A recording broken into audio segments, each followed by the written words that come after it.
Eh, Muchísimas gracias, Juan Aguilera, por acompañarnos aquí esta tarde. Vamos a proseguir con las sesiones del curso para no demorarnos en los tiempos. Así que bueno, simplemente voy a pasar a presentarlo muy brevemente y después de la intervención de Juan podremos recopilar algunas preguntas si queréis para hacérselas tanto a Juan como a Mónica en caso de que las tengáis, si no también pues somos un grupo relativamente pequeño, también tenemos el café para poder debatir y comentar cualquier cosa que consideréis oportuna. Juan Aguilera Sastre, al que tenemos el placer de tener aquí esta tarde y que estamos muy contentos de que haya podido asistir, es doctor en Filología Hispánica por la Universidad de Zaragoza y ha trabajado como profesor de secundaria durante más de 35 años, que ya son años. Actualmente está jubilado, pero continúa sobre todo sus trabajos de investigación, que es lo que también le apasiona, ¿no? Estudioso de la literatura española de la Edad de Plata, ha publicado varios libros y numerosos artículos sobre el teatro de esa época y sobre algunas figuras de la intelectualidad española en concreto, como por ejemplo María de la Ola y Járraga o Clara Campoamor. También ha dirigido sus investigaciones hacia la historia del feminismo español y entre este ámbito más específico destaca su libro De Madrid a Ginebra, el feminismo español y el octavo Congreso de la Alianza Internacional para el Sufragio de la Mujer, publicado en 2010, que lo realizó en colaboración con Isabel Lizarraga, además de muchos artículos en torno a este y otros temas. Con lo cual, muchísimas gracias, Juan, por estar aquí esta tarde y nada, cuando tú quieras, seguro que yo. Gracias, Carmen. Buenas tardes. Es un placer para mí venir aquí a hablar de feminismo, aunque no es mi tema central de investigaciones. Yo empecé en el ámbito del teatro y por una infeliz coincidencia topé con María Lejárraga, que era la esposa de Gregorio Martínez Sierra, que él sí que era del ámbito del teatro, y a raíz de ahí cambié el chip investigador y empecé a trabajar sobre feminismo, mujeres y actividades del ámbito de las reivindicaciones femeninas en este periodo del primer tercio del siglo XX. Buena parte de lo que voy a decir y bastantes cosas más, está en este libro que Carmen ha citado ahora hace un momento, que se llama De Madrid a Ginebra, el feminismo español y el octavo Congreso de la Alianza Internacional para el Sufragio de la Mujer, cuyo primer capítulo se titula, y así enlazo un poco con lo que Mónica comentaba antes, precisamente el internacionalismo del movimiento feminista. Y es que no hay que olvidar que junto con el movimiento obrero, quizá el movimiento feminista sea el que más ramas, el que más conexiones internacionales tiene desde su propio origen, ¿no? Las primeras asociaciones femeninas ya tienen en mente que la lucha femenina tiene que ser una lucha de todas, una lucha global, que no vale con que en esta ciudad o en este país reivindiquemos nuestros derechos, sino que esos derechos hay que extenderlos a la globalidad del mundo y a la globalidad de las mujeres, ¿no? El tema que voy a tratar es muy amplio, son asociaciones femeninas en el primer tercio del siglo XX, pero claro, siempre hay que partir de aspectos que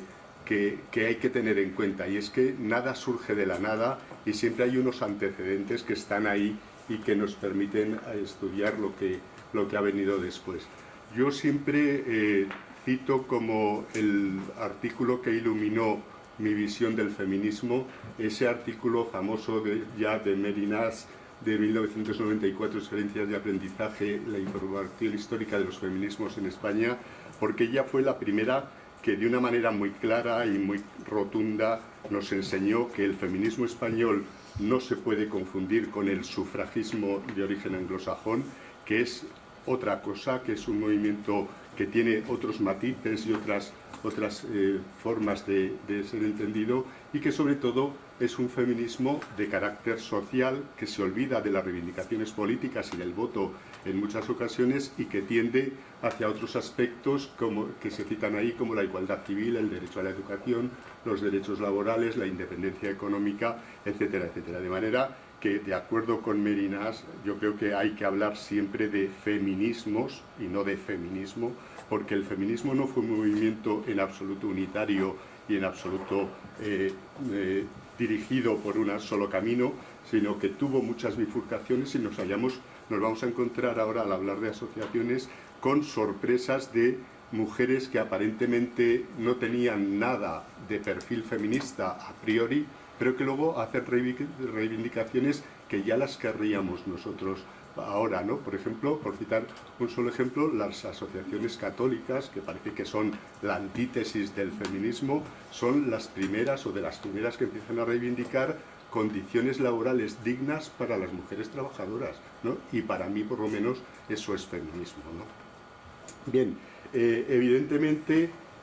a la hora de estudiar el feminismo y la historia de las asociaciones feministas, siempre hay muchas dudas. Yo he sido el primero en una ponencia que hice en un congreso de la Universidad Complutense y que después se publicó en el año 2021, me parece, en la revista Feminismos, en criticar que quizá una de las cuestiones que se ha desatendido más, y Rocío lo sabe muy bien porque tenemos un proyecto en común de algún día escribir un libro sobre el asociacionismo femenino en España, se ha reivindicado figuras individuales, incluso se ha llegado a decir que el feminismo español era un feminismo, o los feminismos españoles, por hablar con propiedad, eran unos feminismos muy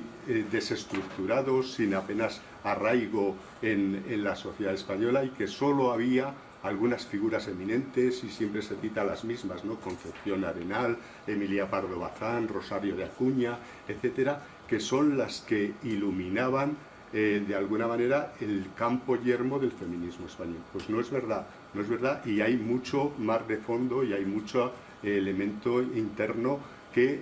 ya se ha ido estudiando, y Gloria Espigado, por ejemplo, y otras muchas historiadoras han ido desbrozando lo que fue el siglo XIX, y cómo en ese siglo XIX, y he puesto ahí simplemente algunas cosas,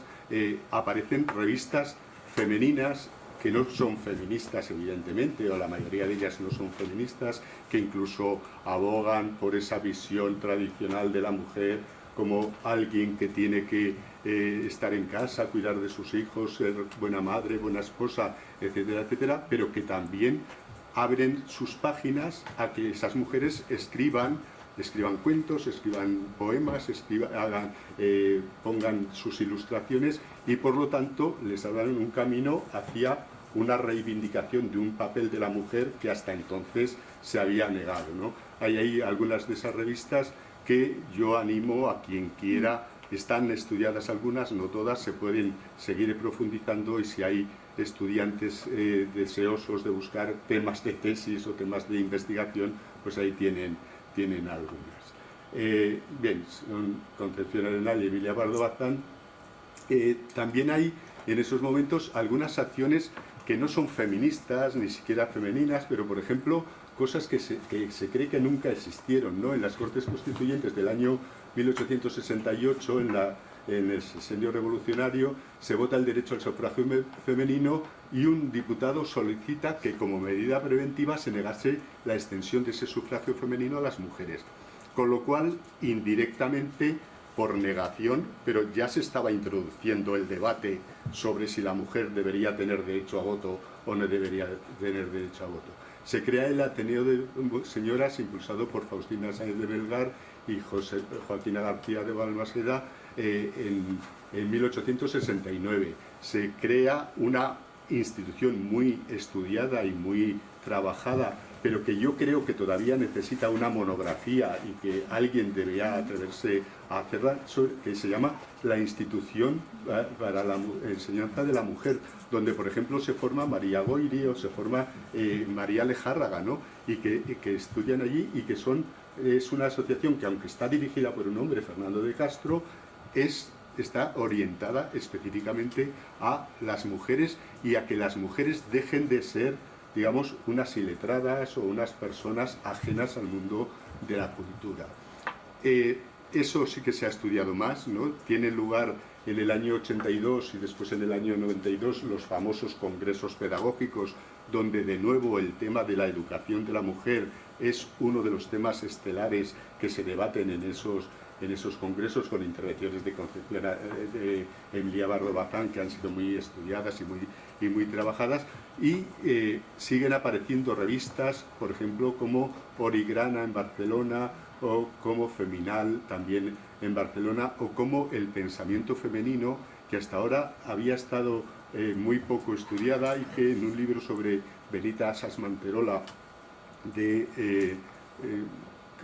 no recuerdo ahora el nombre, si se llama Irene, se llama Villa de apellido, una profesora de la Universidad del País Vasco, ha hecho un estudio de esta revista que también se citaba como uno de esos antecedentes, pero que estaba ahí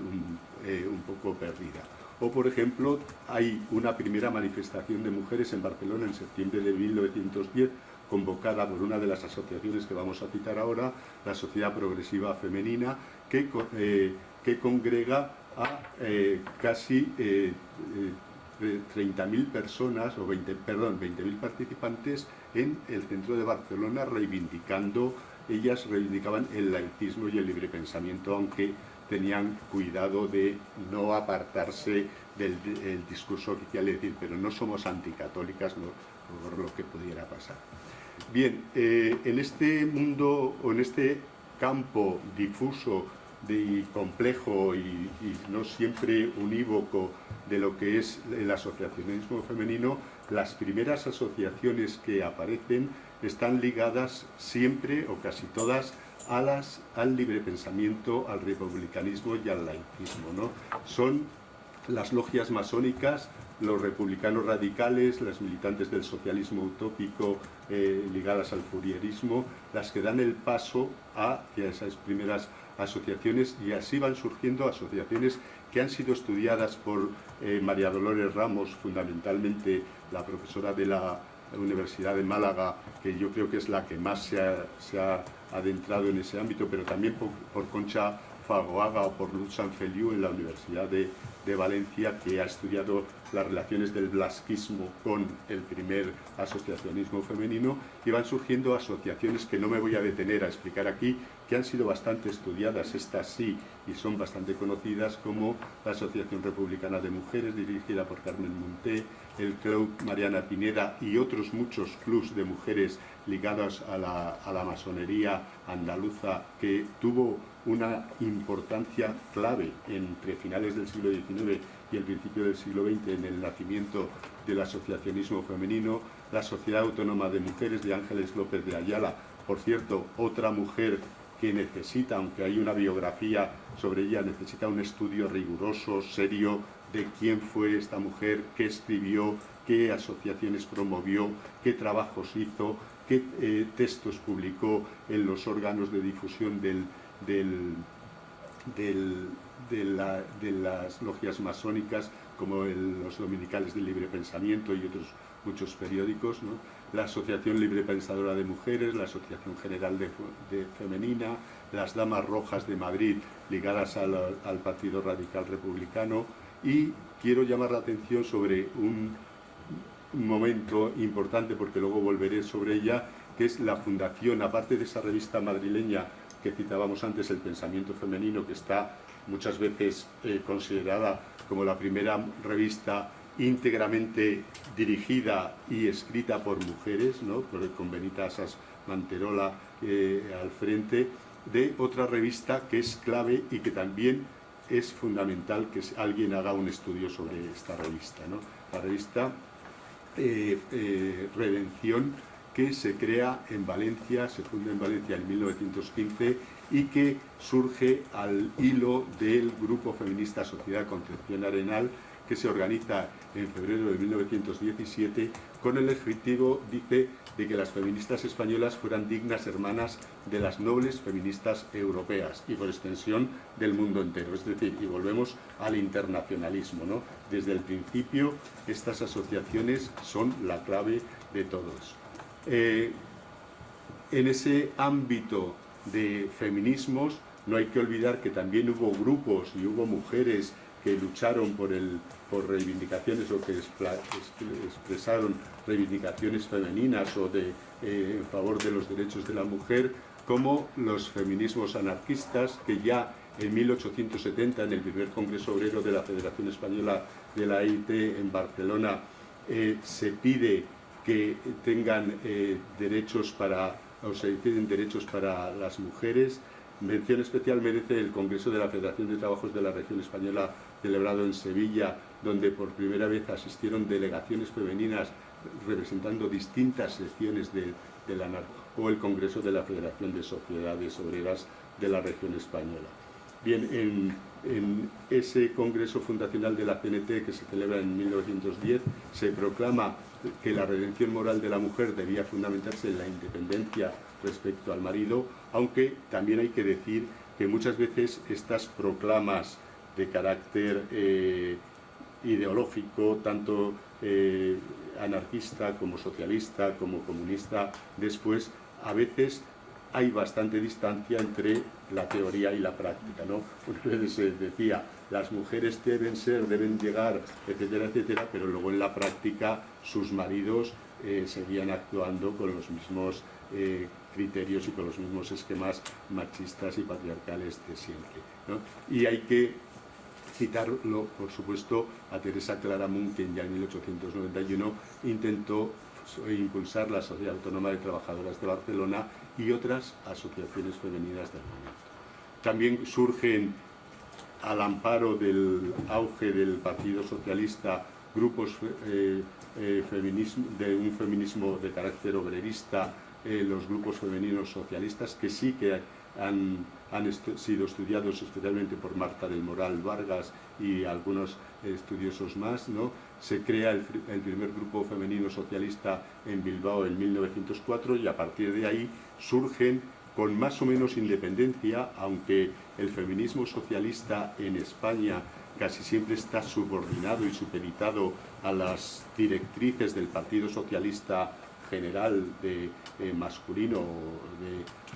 que englobaba a todos, y muchas veces se les negaba autonomía a estas mujeres. De hecho, durante mucho tiempo, y me parece que es revelador un poco de la falta de autonomía que tenían los grupos femeninos, durante mucho tiempo las asociaciones, las agrupaciones femeninas socialistas dependían de las juventudes socialistas como si fueran también jóvenes que todavía no habían dado el salto a la mayoría de edad, ¿no? Pero sí que hubo militantes socialistas que tuvieron una importancia fundamental.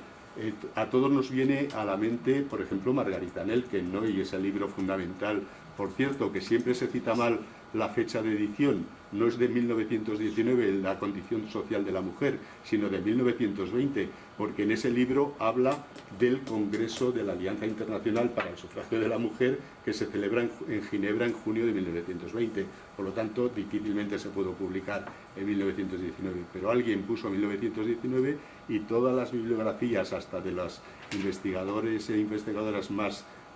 serias, citan ese año. Margarita Nelken, pero es que Isabel Muñoz Caravaca, que es una feminista alcarreña de Ciudad Real, que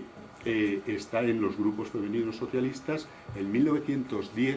ya habla de que hay que intentar enlazar con las alianzas, con las organizaciones feministas internacionales para seguir sus directrices y aunar esfuerzos junto con ella. Y es de las primeras que toma contacto con la Alianza Internacional para el Sufragio de la Mujer, y aunque no consiguió nada ni llegaron a nada sus intentos, es una mujer que está ahí. Por no citar también a la mucho más conocida María Cambrils, que publicará en 1925 ese libro famoso y también estudiado y trabajado que se llama Feminismo Socialista, con prólogo magnífico, por cierto, de Clara Campoamor, y además con una anécdota. María Cambrils y Clara Campoamor no se conocían. María Cambrils escribió a Clara Campoamor una carta para pedirle el prólogo y ella lo escribió, digamos que por solidaridad femenina, no por sororidad, que diríamos ahora. Hay también, dentro de estas primeras asociaciones femeninas, de las que tampoco voy a hablar, un asociacionismo católico Ya desde el siglo XIX se empieza a publicar la revista La Margarita, que se subtitula Álbum de Señoras Católico-Monárquicas, en las que colaboraba Patrocinio de Viedma, y organizaciones que van surgiendo a lo largo de esos años, y el feminismo católico empieza, digamos, a encauzarse a raíz de la encíclica Rerum Novarum de León XIII, que es la que de alguna manera dicta las pautas de por dónde debe ir. Sobre todo por el miedo que tenían los católicos en ese momento, o la Iglesia, al desarrollo de los feminismos y de los movimientos sociales, más allá del propio feminismo, de carácter ateo y de carácter laico, ¿no? Sobre todo anarquistas, socialistas, etcétera, etcétera, que veían como una amenaza para las buenas costumbres y la buena organización de la sociedad. Y empiezan a surgir también en este ámbito asociaciones como la Unión de Damas del Sagrado Corazón, en 1908 el Sindicato Obrero Femenino de la Inmaculada, la institución teresiana, etcétera, etcétera. Bien, y ahora ya paso a lo que va a ser un poco el centro de mi intervención, que ya digo, está basado un poco en esto. Es una asociación esta muy olvidada y muy poco trabajada, otra de la que apenas se sabe nada, y que es la primera asociación que da el paso desde esas instituciones y de esas organizaciones de carácter laicista, republicano y masónico que hemos citado al principio, hacia el sufragismo. Hay un artículo magnífico de Concha Fagoaga que lo explica maravillosamente, y varios artículos más también de María Dolores Rambo. Pero nadie, ninguna de ellas, profundiza en qué fue esta institución. Fue una asociación que se crea en 1918 y que engloba por primera vez a varias asociaciones preexistentes, ¿no? En torno al grupo de redacción de la revista Redención, de la que hemos hablado, que se había fundado en 1915, participan la Sociedad Concepción Arenal de Valencia, la Sociedad Progresiva Femenina de Ángeles López de Ayala de Barcelona, la Mujer del Porvenir de María Pallarés, también de Barcelona, la Sociedad Madame Stael, y en la crónica de su fundación se dice y otras, sin especificar muy bien cuáles. Lanzan un manifiesto el 22 de abril de 1918 que se titula A las mujeres españolas, y que en síntesis lo que hace es demandar que las feministas españolas, o todas aquellas mujeres que sientan que quieren luchar por sus derechos y por sus reivindicaciones de igualdad y de justicia, de educación, etcétera, etcétera, se unan y formen esa Liga Española para el Progreso de la Mujer, que sea un poco la plataforma que oriente sus pasos hacia el futuro. Al frente de esa liga están dos feministas importantes y fundamentales, que son Amalia y Ana Carbia Bernal, andaluzas de origen, valencianas de adopción, y en Valencia es donde se asientan y donde acaban viviendo y organizando esta sección, ya digo, ligadas al republicanismo, ligadas a la masonería y ligadas al laicismo como elemento fundamental. Esta asociación se registra oficialmente en el registro de asociaciones en el 25 de agosto de 1918, en que dice que cuenta ya con más de 200 asociadas pertenecientes a todas las regiones españolas, y en su manifiesto, que se publica en un periódico masónico de Barcelona, El Progreso, dicen: la lucha está emprendida, síganos todas las mujeres que tengan inteligencia y alma abierta a las auras nuevas que orean hoy la humanidad, vengan con nosotras en la seguridad de que nuestro programa será fielmente cumplido, y la mujer española nada tendrá que envidiar a sus hermanas de otras naciones. De nuevo, el internacionalismo, es decir, la búsqueda de una unidad de acción del feminismo español, o de cierto feminismo español, con el devenir de la lucha europea. No olvidemos que estamos en plena guerra mundial, está a punto de acabar la Gran Guerra, y que están cada vez más llegando ecos de que las mujeres británicas, las mujeres francesas, las mujeres alemanas, las mujeres europeas en general y también las norteamericanas están empezando a conseguir derechos, están empezando a demandar de una manera urgente e inminente ya el derecho al voto, y se debate en el Parlamento británico, se debate en la Asamblea Nacional Francesa, aunque no se consigue, etcétera, y que las feministas españolas en este momento están decididas a seguir ese camino y a implicarse en él. Como acciones, por ejemplo, que es la primera vez que se eleva una petición al Congreso, se habla mucho de esa manifestación que Carmen de Burgos en 1921 hizo para demandar los derechos femeninos, y que luego volveremos sobre ella, pero es que el 5 de noviembre de 1918 realizan una solicitud al Congreso y al Senado a través de dos senadores republicanos, Roberto Castro Vido y Antonio Rollo Villanova, para pedir la supresión o rectificación de todos los artículos del Código Civil que coloquen a la mujer a un nivel inferior al hombre, ¿no? O en abril de 1919, cuando se está debatiendo la ley de Burgos y Mazo en las Cortes sobre el derecho de la mujer, si hay que otorgar el derecho al voto a la mujer, hasta qué punto, si será un voto restringido o tutelado solo para ciertas elecciones municipales o no, ellas ya hacen un llamamiento a los demócratas españoles para pedir el derecho al voto total para la mujer española. Realizan en 1919 su primera asamblea anual en el Ateneo Científico de Valencia, donde tratan temas como la memoria anual se lee una memoria anual y se reciben adhesiones de Madrid, Barcelona, Huelva y otros puntos de España y de América. Se solicita la creación de un banco de crédito para la mujer, se solicita la concesión del voto femenino a las Cortes sin limitación ninguna, la participación en el jurado para causas que afecten a mujeres y niños, e incluso se llega a pedir una ley de divorcio en España. Y una cosa muy importante, esta última línea de abajo, se solicita la creación de un Consejo Nacional de Mujeres. ¿Por qué? Porque en ese momento está la Alianza Internacional para el Sufragio de la Mujer, y vuelvo al libro, está planeando celebrar su 8º Congreso en algún lugar del mundo. El anterior se había celebrado en Budapest y desde 1913 no había celebrado ningún otro congreso. Las peleas entre las asociaciones feministas internacionales, especialmente las europeas, que habían sufrido el horror de la guerra, empiezan a pensar dónde puede celebrarse ese lugar. Se piensa en Berlín como la potencia derrotada, las mujeres que han sido derrotadas en la guerra, pero las británicas y sobre todo las francesas se niegan a que Alemania sea el centro de ese congreso. Y se empieza a pensar que quizá España, que ha permanecido neutral en esa guerra, podría ser el lugar ideal para que se celebrara ese 8º congreso. Para que eso fuera posible,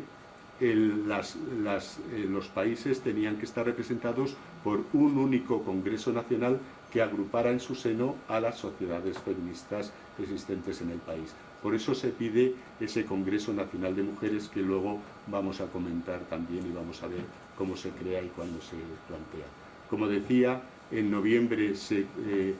presenta el proyecto de ley electoral que no reconocía la elegibilidad de las mujeres, pero sí su posibilidad de que fueran electoras, que es lo que pasó luego en las elecciones municipales del 31 con la República, aunque la Liga y otras asociaciones ya empiezan a reivindicar que la mujer sea electora y elegible con los mismos derechos y las mismas posibilidades que los varones. En noviembre de 1919 se integra en el Consejo Supremo Feminista, que ahora vamos a hablar de él y vamos a comentar un poco cómo surge y por qué surge, y en febrero de 1920 eleva una nueva petición al Congreso para demandar que se conceda a la mujer el derecho de sufragio sin restricción alguna. Es decir, es una asociación que está bregando durante varios años y luchando, organizando en Valencia conferencias, organizando encuentros, organizando lugares de atención a las mujeres, a las madres sobre todo, etcétera, etcétera. Y aunque yo he rastreado ligeramente y un poco por curiosidad la prensa valenciana, especialmente El Pueblo, el diario velasquista y eso, yo creo que alguien tendría que ir a Valencia, o si alguien es valenciano debería interesarse por rescatar la historia de esta asociación, que es, como digo, fundamental para entender la evolución del feminismo en España. Para que veáis esto me lo encontré preparando esta charla, de esas cosas, veces que pones en Google, voy a poner Marquesa del Ter, a ver quién sale, luego hablaremos de quién es la Marquesa del Ter. Una carta de la Marquesa del Ter a Miguel de Unamuno, fechada el 18 de septiembre de 1918 y que está digitalizada en el archivo de la Casa Museo Miguel de Unamuno, en que le dice: mi distinguido amigo, sabiendo cuánto se interesa por todo lo que es cultura y progreso, mucho le agradecería tuviera la bondad de darme a conocer su valiosa opinión sobre la Liga Feminista Española, es la Liga para el Progreso de la Mujer, que para la emancipación de la mujer acaba de formarse en Valencia y que aquí en Madrid nos proponemos prestar nuestra adhesión. Es decir, ella es de las que está en contacto con las valencianas, de hecho asistió a esa asamblea general, primera asamblea general, como representante del feminismo madrileño, y le pide a Unamuno que le dé su opinión sobre esa asociación. De paso, termina la carta diciéndole que en su asociación van a formar una biblioteca y que si les puede regalar algún libro suyo, pues que mejor también, ¿no? ¿Vale? Bien, en ese ambiente caldeado de reivindicaciones femeninas, de comienzo, de finales de la Primera Guerra Mundial, en el que ya empieza a haber un movimiento imparable y los ecos del feminismo internacional son fundamentales, hay otra mujer que es clave, que es esta María Espinosa de los Monteros, que va a presidir la primera gran asociación feminista de este momento y que sí que ha sido más estudiada y que es quizás sobre la que hay más datos. Pero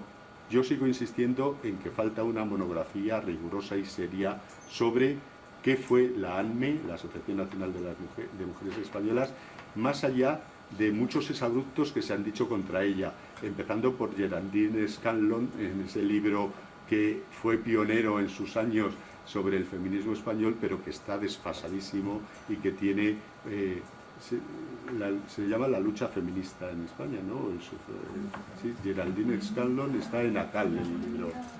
La polémica feminista en España, ¿no? Se titula. Pues bien, ahí esta mujer, esta investigadora norteamericana, basándose en esta proclama que aparece antes incluso de fundarse la asociación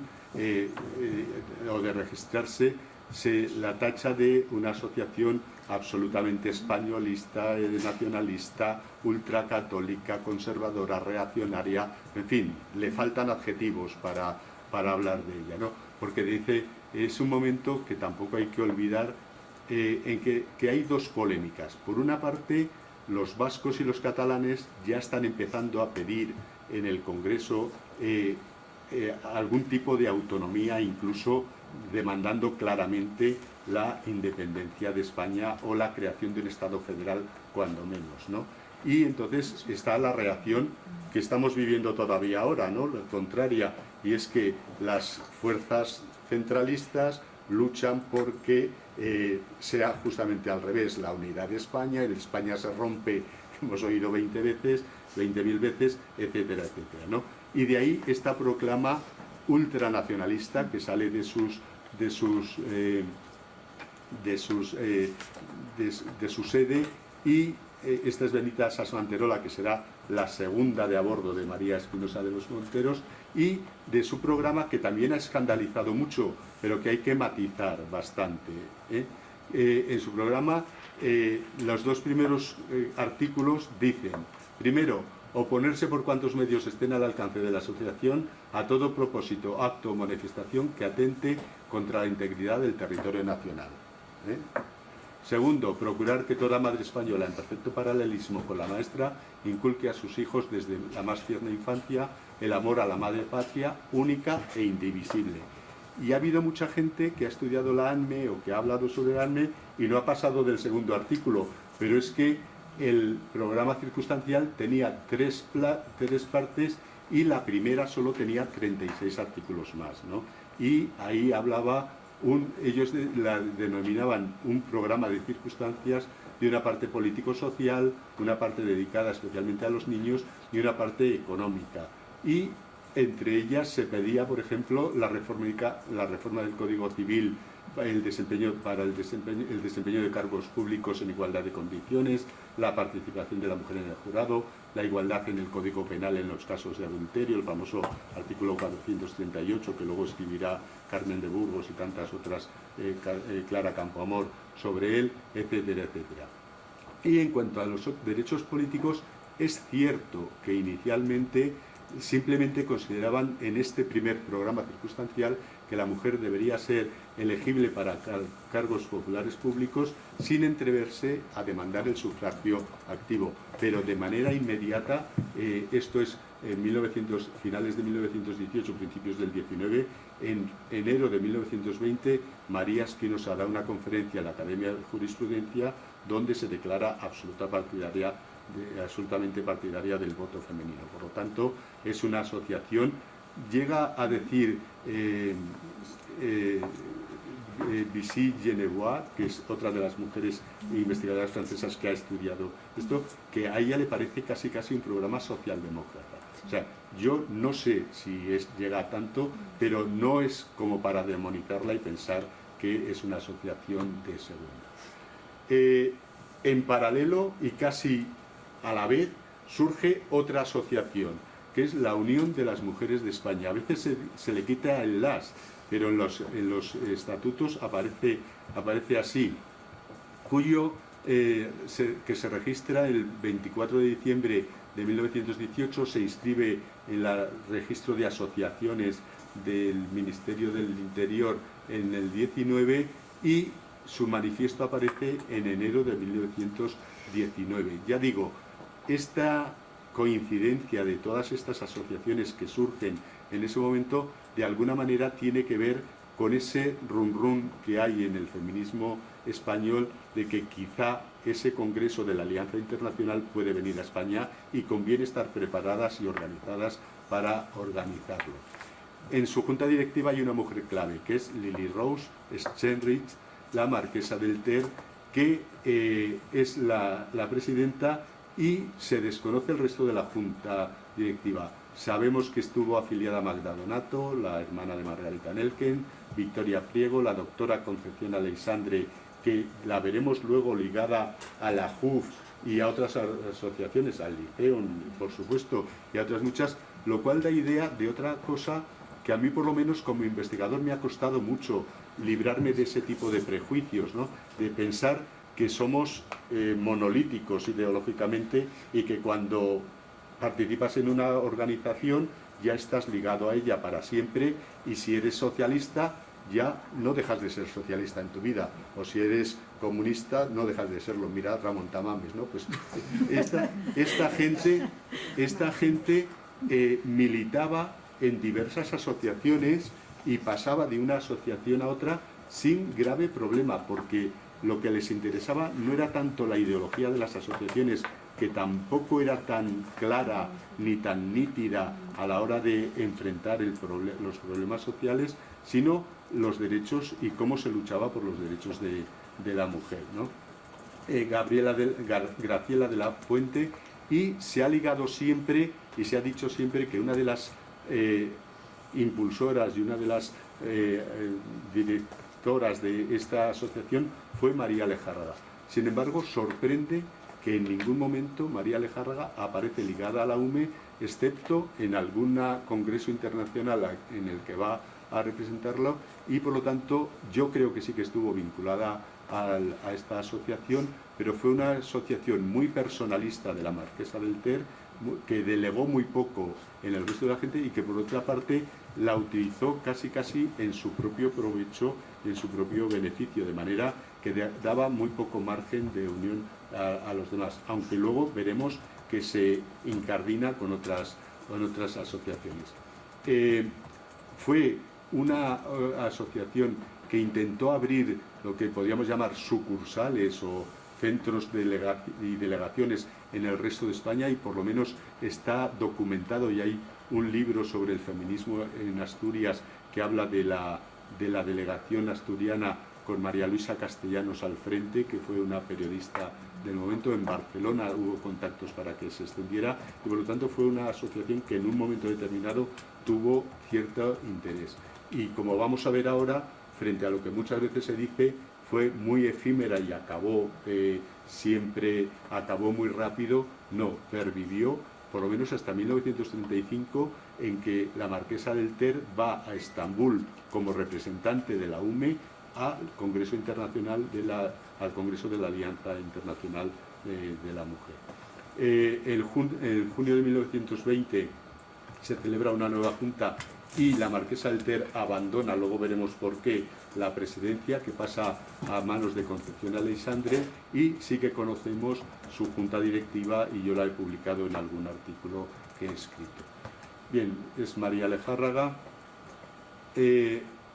Conocemos los estatutos, yo tengo una copia de esos estatutos y espero publicarlos pronto con un pequeño estudio de esta asociación, que me parece muy, muy interesante y que de alguna manera es el embrión de otra asociación que no vamos a tratar aquí, pero que aparecerá en la República, que es la Asociación Femenina de Educación Cívica de María Lejárraga, y ahí sí que está quizá la conexión entre una y otra.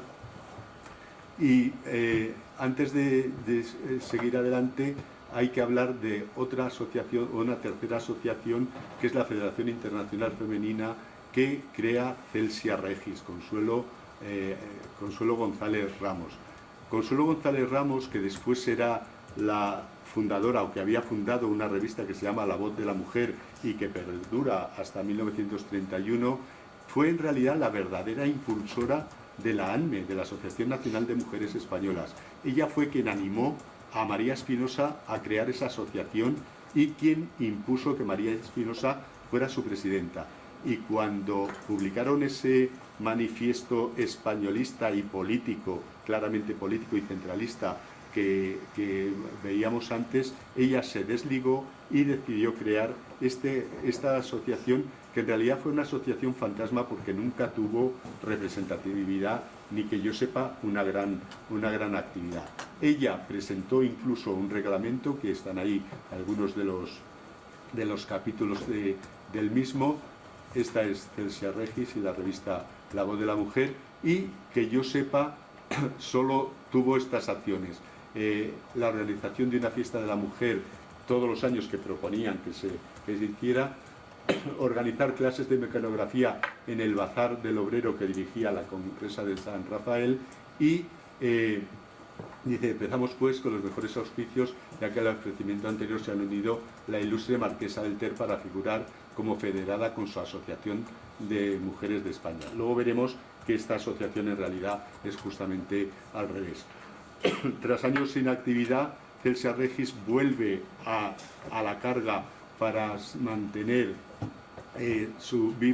vivo su proyecto, y crea una asociación más fantasma todavía, que se llama Unión del Feminismo Español, cuyos estatutos publica en La Voz de la Mujer, pero que no se sabe que tuviera ninguna actividad, y que sí que generó, por los artículos que cruzaron María Cambrils y ella, María Cambrils en El Socialista y ella en La Voz de la Mujer, sobre un debate sobre el feminismo socialista y el feminismo cristiano, que en el que acabará integrándose Celsia Regis, y después, en los años de la dictadura de Primo de Rivera, llegará a ser incluso concejala del Ayuntamiento de Madrid por designación del dictador. Como digo, la revista La Voz de la Mujer, que sirve de altavoz a Celsia Regis, de alguna manera sirvió o compensó su escaso calado asociativo que tuvo en ese momento. Y aunque no voy a hablar mucho de ella, habría que citar una cuarta pata para ese proceso asociativo de este momento, de los años 19-20, en torno al Congreso de la Alianza Internacional, que es la Acción Católica de la Mujer, que se crea en febrero del 19 y que se crea claramente para intentar acabar intentar competir con el resto de las asociaciones, todas las cuales se declaraban laicas o aconfesionales, no antirreligiosas, pero sí aconfesionales, y la Iglesia, a través del cardenal Guisasola, que es el impulsor de la Acción Católica de la Mujer, intenta poner las cosas en su sitio, y va a ser el principal motivo de lucha contra la celebración de ese Congreso de la Alianza Internacional, porque consideran que traer ese Congreso a España era como meter el demonio dentro, ¿no? Como traer aquí las directrices disolventes de ese feminismo que le llamaban de todas las maneras, feminismo rojo, feminismo laico, feminismo ateo, feminismo revolucionario, etcétera, etcétera. Celebran su primera asamblea en mayo de 1920, justo unos meses antes de que se celebre el Congreso Internacional para la Alianza de la Mujer, y como respuesta un poco a ese congreso que no se había podido celebrar en España, y presentando su congreso como el congreso del verdadero y auténtico y genuino feminismo español, que era el que había en esos momentos. Una de las representantes más importantes de ese feminismo español católico es María de Charri, por cierto, otra mujer que necesitaría una buena revisión de sus muchísimos escritos y artículos que hay en revistas, periódicos y panfletos de esa época, reivindicando a veces cosas muy retrógradas y muy arcaicas y muy peligrosas, digamos, o muy antifeministas, pero otras veces aspectos, como les decía yo antes al principio, sobre derechos laborales de las mujeres, etcétera, que debían ser tenidas en cuenta y que son importantes. Bien, sobre la base de estas asociaciones que surgen en este momento, y a la vista de que va a surgir o va a haber la oportunidad de celebrar ese Congreso de la Alianza Internacional, se fundan no uno, sino dos consejos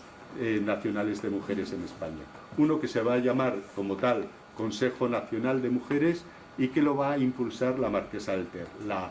presidenta de la UME, de la Unión de las Mujeres de España, y que solo, pese a ser Consejo Nacional, solo va a recabar un apoyo, que es el de Celsia Regis, que es justamente la única que no tenía prácticamente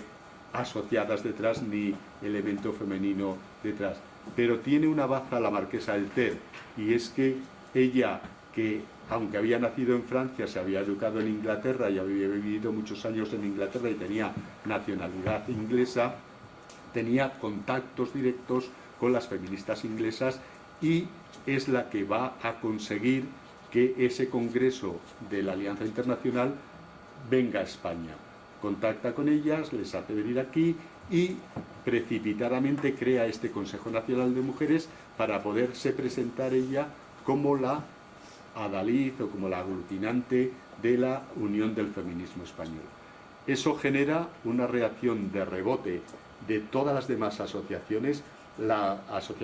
Acción Católica de la Mujer, por supuesto, porque estaba en contra de cualquiera de estos feminismos, pero sobre todo de la ANME y de la Liga Española para el Progreso de la Mujer de Valencia, que a pesar de que ideológicamente estaban en un espectro totalmente distinto, eran laicistas, eran masonas, eran racionalistas, eran republicanas, etcétera, se unen con María Espinosa de los Monteros y crean el Consejo Supremo Feminista de España, para ser ellas las que representen al feminismo español en ese congreso. Y ahí aparecen las asociaciones que pertenecen a ella. La ANME de María Espinosa, la Liga Española para el Progreso de la Mujer, la Sociedad Concepción Arenal, la Mujer del Porvenir, la Sociedad Progresiva Femenina de Ángeles López de Ayala, sus respectivas filiales, e incluso la Juventud Universitaria Femenina, de la que luego hablaremos brevemente, también se adhiere a este congreso. De manera que este consejo, sí que va a aglutinar, digamos, a la mayoría de las asociaciones femeninas que hay en ese momento, y va a ser el auténtico representante de ese feminismo. Con una particularidad, que como quien tiene el contacto con la Alianza Internacional es la marquesa del Ter, se van a oponer a que el Congreso se celebre en España, alegando que no se permite hablar en español en ese Congreso porque las congresistas que van a venir van a ser casi todas extranjeras y que las feministas españolas no van a poder participar como miembros de pleno derecho de la Alianza porque en realidad no habían sido admitidas, porque según los estatutos de la Alianza solo se podían admitir dentro de un congreso aquellas organizaciones que lo solicitaran. Entonces les dijeron, no os preocupéis, que en el mismo congreso se producirá el proceso de adhesión, pero ellas lo consideraron como una ofensa y el congreso acabó desapareciendo, acabó cancelándose y trasladándose a Ginebra, donde se celebró en el mes de junio de 1920. A partir de ahí, ambos consejos, como una anomalía dentro de la Alianza Internacional, siguen caminos paralelos y tienen representaciones independientes y separadas en los sucesivos congresos que hay de las asociaciones, ¿no? En el 9º congreso que se celebra en Roma, representando al Consejo Supremo, irá su presidenta Isabel Oyarzábal, mientras que la UME estuvo representada por la marquesa del Ter y María Lejárraga, quien figuraba como delegada en representación del Consejo Nacional de Mujeres y de la Sociedad Española de Abolicionismo. En el 10º congreso, en el 26, hay también una representación del Consejo Supremo y otra del Consejo Superior, y así siguen en distintos congresos, pero fijaos como en el último de abajo, en el 12 Congreso en Estambul, 1935, lo que os decía, aparece Julia Peguero como representante de la ANME, y por la UME la presidenta seguía siendo la marquesa del Ter. Por lo tanto, aunque solo fuera a nivel testimonial o desde el punto de vista organizativo, ella ostentaba todavía esa representación. Bien, no hay que olvidar otras asociaciones que surgen en esos momentos, como la Juventud Universitaria Femenina, también bastante estudiada y que en realidad nació como una especie de sucursal o de organización juvenil de la ANME, pero que luego empezó a volar sola y que muy pronto empezó a tener conexiones con el feminismo internacional y con la Federación Internacional de Mujeres Universitarias. Ya desde su nacimiento, María de Maeztu participa en el congreso que se celebra en Londres. Victoria Kane representa a España en el congreso de la Confederación Internacional de Estudiantes, también está estudiado eso, y en febrero del 28 se celebra en España el 12 Congreso de la Federación Internacional, y Clara Campoamor llega a la presidencia de la Juventud Universitaria Femenina, que a partir de entonces cambia de nombre, a partir de entonces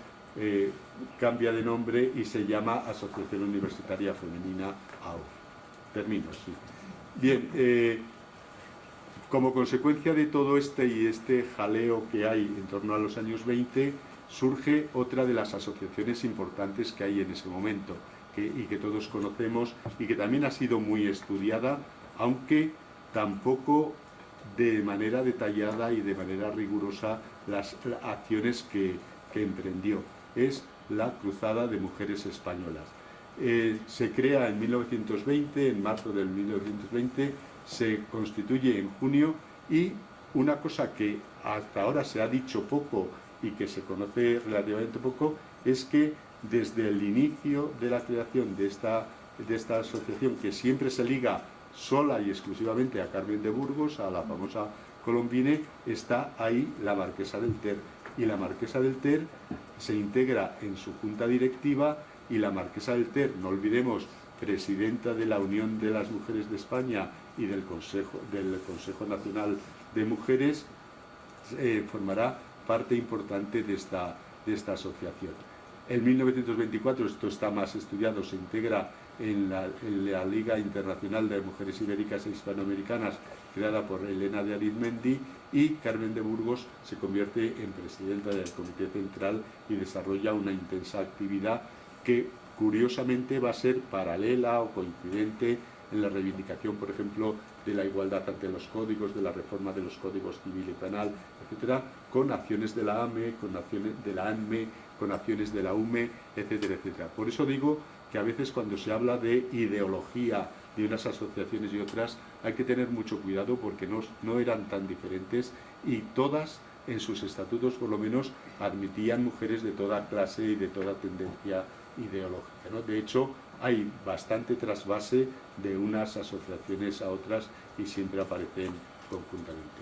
Es muy famosa la manifestación del 31 de mayo del 21 en el Congreso de los Diputados de la Cruzada de Mujeres Españolas, pero lo que casi nadie dice es que la demanda que llevan al Congreso y al Senado las mujeres que se manifiestan ese día son justamente lo que se llama la Carta de la Mujer, es decir, las conclusiones del Congreso de la Alianza Internacional para el Sufragio de la Mujer, y que la segunda firmante de ese manifiesto, de esa petición, la primera es Carmen de Burgos, es la marquesa del Ter, y por lo tanto ahí hay una conexión con la UME evidente y inevitable. Bien, había planteado después para que vierais hasta qué punto son asociaciones que no mueren sino que perduran, acciones que estas asociaciones mantienen a lo largo de eso. Aquí sí que hay un claro desequilibrio en favor de la ANME. La ANME fue, con diferencia, la organización más sólida, más consistente y más activa a lo largo de todos esos años, sobre todo en las demandas tanto para la instauración del voto. Tienen incluso una reunión, y en esto coinciden la AME y la UNME con el dictador Primo de Rivera, porque Primo de Rivera al principio habla de que va a conceder el voto a la mujer y va a incorporar a la mujer a su organigrama político, como de hecho hace, ¿no? Van a la Asamblea Nacional y empieza a haber las primeras concejalas en España en ese momento, pero lo que no dice nunca es que el voto no lo va a conceder ni a las mujeres ni a los hombres, porque no se va a poder votar, ¿no? Coinciden en eso. Y hay que tener en cuenta también, y esta revista también merece un estudio monográfico y pormenorizado, Mundo Femenino, que se funda en marzo de 1921 y pervive hasta 1936, y que es la revista expresión de la ANME y donde escriben y aparecen la mayoría de los textos hasta entonces. Más acciones, surgen otras de otro tipo de calado, como la Agrupación Nacional de Mujeres Españolas o la Liga Española por la Paz y la Libertad, que se ha citado antes en 1929, creado por mujeres de la JUF y del Liceum,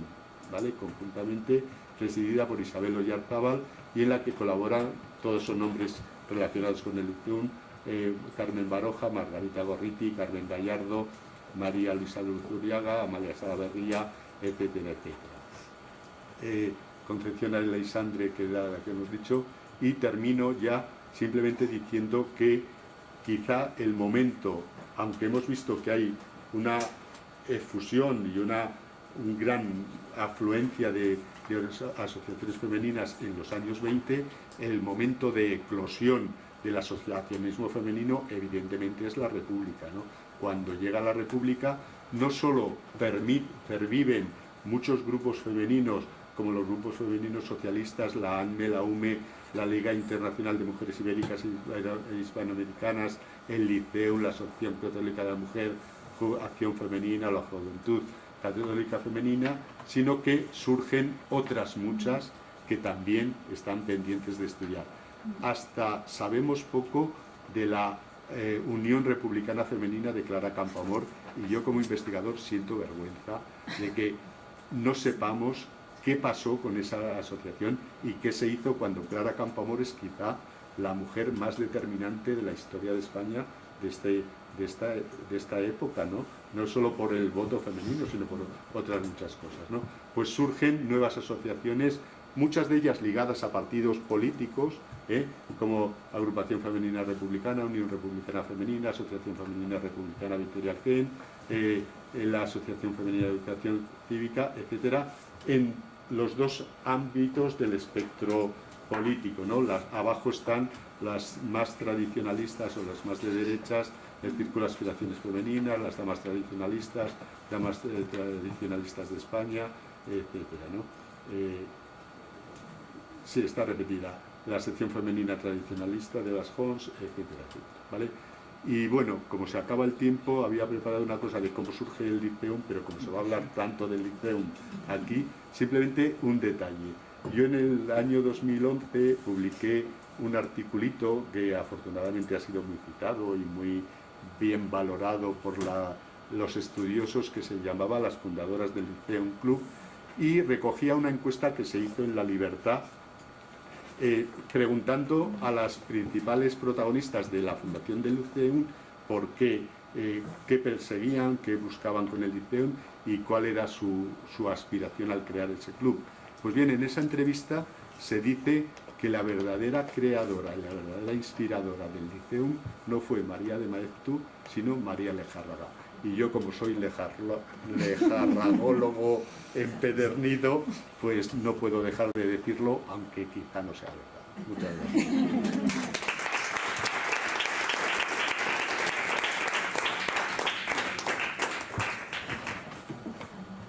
Bueno, tenemos unos minutos para una pregunta, si queréis, y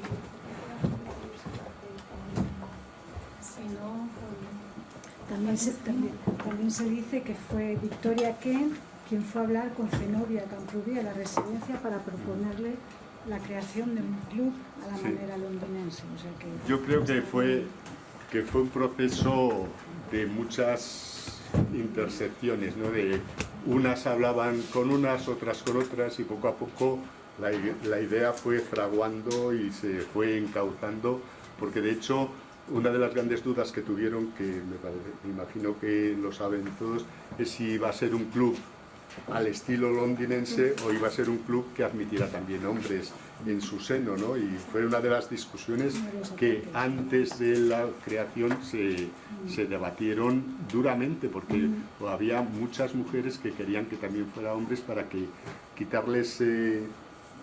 estigma de ser exclusivo, de ser solo de mujeres, y que luego no les llamaran el Club de las Maridas, ¿no? Que no le llamaron después. Una pregunta para ti. Sí. ¿Puedo? sí, claro, sí. Creo que no me parece. Lo que me parece muy interesante cuando has dado un ejemplo, una ilustración comparando en diferentes épocas completas, o sea, creo que una de zona geográfica y época diferente, pero comparando un poco las dos actividades de arte, la Francisca Rubio y ¿cómo podrías marcar eso? Porque es muy interesante que se hiciera algo así, una comparación de las actividades que hace el Liceum Club en España con las de La Habana, con las de Florencia, con las de Londres, y de qué manera lo podrías enmarcar. Es muy complicado y me he hecho cargo de mencionarlo porque, claro, quiero decir, se falsea un poco la comparación si no tenemos en cuenta que efectivamente Berlín 1912, Madrid 1931, es que son dos mundos distintos. Pero me interesa también esa evolución, en el sentido de que yo propongo que lo que favorece el seno de la Asociación Internacional de Liceums son una serie de modos de hacer comunes. Me interesa ver cómo se desarrollan esos modos de hacer en distintos sitios bajo distintas circunstancias, y dentro de eso pues también tengo en cuenta ese avance cronológico. Las exposiciones que se hacen al principio en el Liceum de Madrid no tienen nada que ver con las que se hacen hacia el final. Cambian mucho en temática, cambian la misma museografía. O sea, si en el folleto, esta exposición que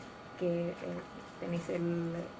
los créditos detrás, es del año 27, y la fotografía que puso Juana Francisca Rubio es que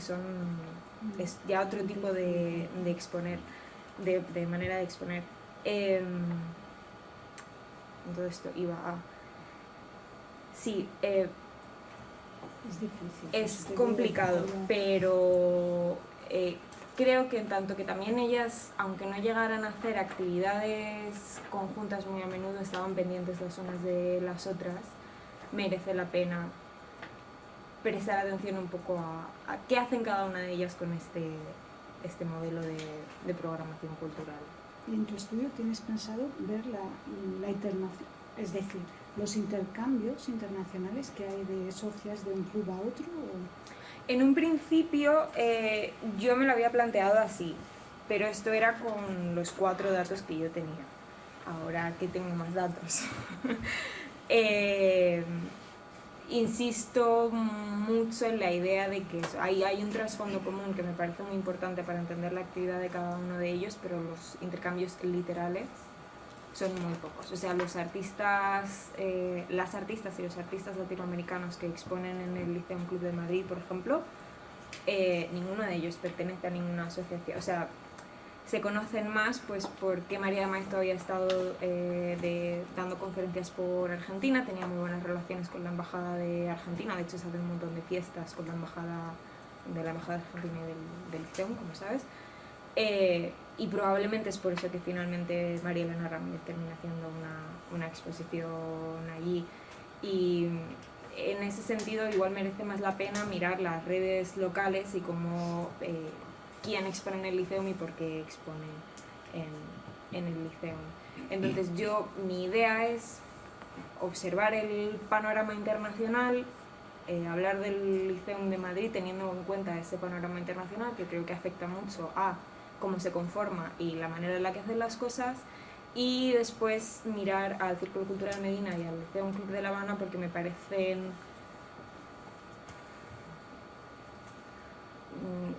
¿Una continuación? no lo quiero simplificar, pero vamos, me parecen interesantes como esas continuidades de 2 maneras totalmente distintas en un sitio y en el otro, y además un ejemplo más de cómo bajo distintos sistemas políticos las actividades se desarrollan de maneras diferentes. No sé si contesto. Completamente. Muchas gracias.